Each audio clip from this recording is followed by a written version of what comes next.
Très prisé des curistes. Reportage à Roya de Sébastien Renouille, Philippe Véron et Pascal Michel.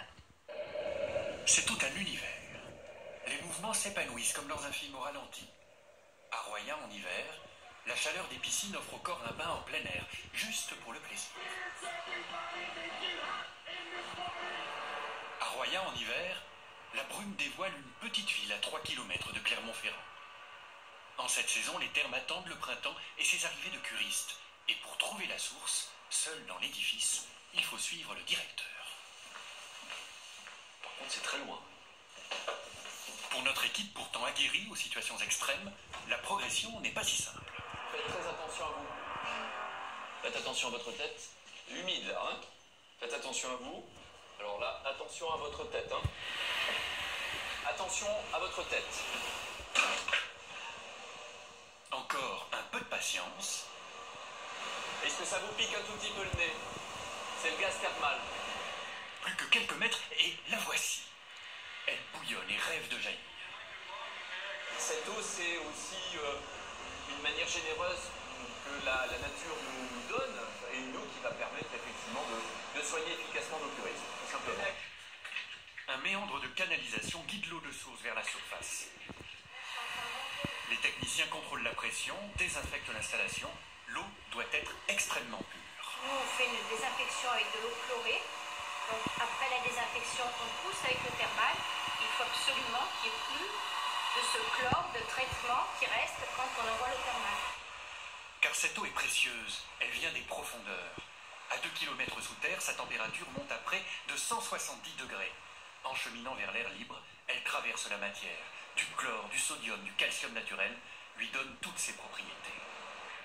Et ce n'est pas un hasard si au milieu du 19e siècle, les thermes de Roya furent édifiés sur le tracé des thermes antiques. Le bâtiment principal dévoile une pierre blanche, symbole d'hygiène et de pureté, aux antipodes de la pierre volcanique et sombre utilisée dans la région. Peu après sa construction, le lieu connaît une visite décisive. Alors, Napoléon III et l'impératrice Eugénie étaient des férus de thermalisme.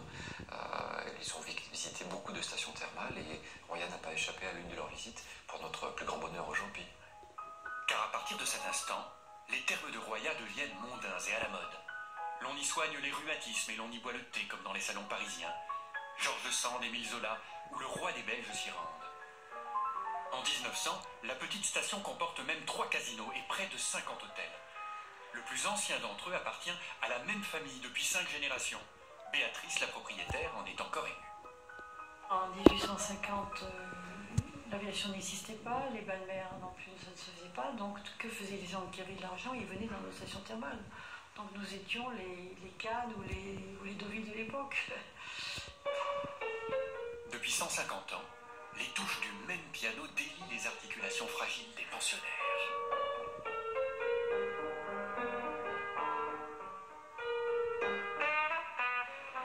Sur la route des sources, cette petite musique nous obsède.